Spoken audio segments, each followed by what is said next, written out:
తెలిసి చేస్తున్నారో తెలియక చేస్తున్నారు, లేక ఆ సమయానికి అలా అనేస్తున్నారో తెలియట్లేదు. కానీ మంత్రి కొండా సురేఖ వ్యవహారం మాత్రం విమర్శలకు దారితీస్తుందనే చర్చ తెలంగాణ రాజకీయ వర్గాల్లో గట్టిగానే వినిపిస్తోంది. అప్పట్లో ఆవిడ చేసిన వ్యాఖ్యలు స్టేట్ పాలిటిక్స్ తో పాటు టాలీవుడ్ లోనూ తీవ్ర దుమారం రేపాయి. ఇప్పుడు తానే ఓ మంత్రి అయ్యుండి మరో మంత్రితో తన బంధువు కోసం ఉద్యోగ పైరవి చేయడం చర్చనీయాంశమైంది.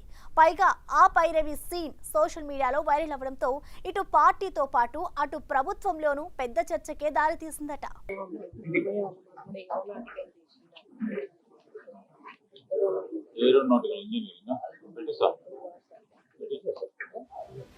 కొండా సురేఖ మంత్రి శ్రీధర్ బాబుతో మాట్లాడిన వీడియో ఇదే. ఈ సీనే ఇప్పుడు రాష్ట్ర రాజకీయ వర్గాల్లో హాట్ డిబేట్ కు దారితీసింది. సెక్రటేరియట్ లో దేవాదాయ శాఖ మంత్రి కొండా సురేష్ పేషీలు సరస్వతి నది పుష్కరాలకు సంబంధించిన యాప్ వెబ్సైట్ ని లాంచ్ చేశారు. దానికి సంబంధించిన ప్రెస్ మీట్ ముగిశాక ఐటీ మంత్రి శ్రీధర్ బాబుతో ఆవిడ జరిపిన సంభాషణ హాట్ టాపిక్ గా మారింది. మంత్రి మాట్లాడిన అంశంపైనే ఇప్పుడు వివాదమంతా. తన బంధువు బిడ్డ కోసం ఓ ఉద్యోగముంటే చూడాలంటూ కొండా సురేఖ మాట్లాడిన వ్యాఖ్యలు విమర్శలకు దారితీశాయి. ఈ పైరవి సీన్ అంతా సోషల్ మీడియాలో వైరల్ గా మారింది. సహచర మంత్రి ఉద్యోగం చూడాలని కోరటం, సరే చేద్దాం ఇప్పిస్తానంటూ ఆ మంత్రి కూడా బదులివ్వటంపై సోషల్ మీడియాలో డిబేట్ మొదలైంది.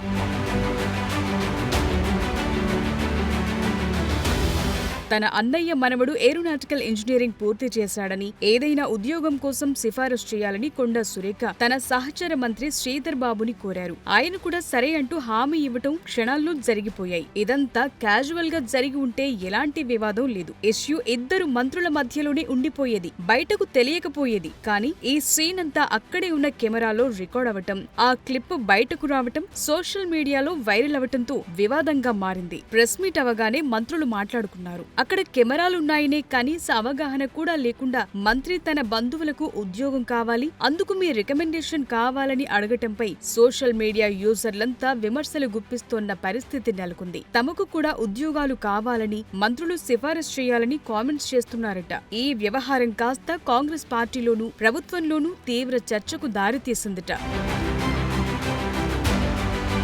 ఆ మధ్య మంత్రి కొండా సురేఖ చేసిన వ్యాఖ్యలు తెలంగాణ రాజకీయాలతో పాటు తెలుగు చలనచిత్ర పరిశ్రమలోనే తీవ్ర దుమారం రేపాయి. ఆవిడ చేసిన వ్యాఖ్యల్ని రాజకీయ నాయకులతో పాటు సినీ ప్రముఖులంతా ముక్తకంఠంతో ఖండించిన పరిస్థితి. ఈ క్రమంలో కొండా సురేఖ వ్యాఖ్యలపై అధిష్టానం ఆగ్రహం వ్యక్తం చేయటం, వివరణ అడగటం కూడా జరిగింది. అప్పుడే ఆవిడను మంత్రి పదవి నుంచి తప్పిస్తారనే ఊహాగానాలు వినిపించాయి. చివరకు కొండా సురేఖ తన వ్యాఖ్యల్లో తప్పుంటే వెనక్కు తీసుకుంటారని ప్రకటన చేశారు. ఇంకా ఈ వ్యవహారం కోర్టులో నలుగుతూనే ఉంది. ఈ ఇష్యూ కొండా సురేఖకు తలనొప్పిగా మారిందనేది విశ్లేషకుల మాట. అయితే ఇదే సమయంలో మంత్రి గారి వ్యవహారం వివాదాస్పదంగా మారటం ఇప్పుడు కొత్తేమీ కాదనే చర్చ కూడా పార్టీలో సాగుతోంది. గతంలో ఆవిడ మాట్లాడిన ఆడియోలు కూడా సోషల్ మీడియాలో వైరల్ అయ్యాయి. మనవడి పుట్టినరోజు సందర్భంగా ఎవరెక్కువ డాన్స్ చేస్తే వాళ్లకు తాగినంత మద్యమంటూ చెప్పిన సెల్ఫీ వీడియో కాల్ కూడా వైరల్ అయ్యింది. మొత్తంగా మంత్రి కొండా సురేఖ ఏం మాట్లాడినా అది వైరల్ అవ్వటం పరిపాటిగా మారుతోందనే చర్చ పార్టీలో నడుస్తుందట. అంతేకాదు ఆమె వ్యవహార శైలి పదే పదే సోషల్ మీడియాలో హాట్ టాపిక్ గా మారుతుండటంతో కొండా సురేఖ గ్రాఫ్ కూడా పడిపోతోందనే చర్చ సాగుతోంది. ఆవిడ పనితీరు కూడా బాగా లేదనే విమర్శలు వినిపిస్తున్నాయట. ఇప్పటికే పలుమార్లు సోషల్ మీడియాలో ట్రోలింగ్ కు గురైన మంత్రి కొండా సురేఖ ఇకపై కొంత సంయమనంతో వ్యవహరిస్తే బాగుంటుందనే చర్చ కాంగ్రెస్ వర్గాల్లో సాగుతోంది.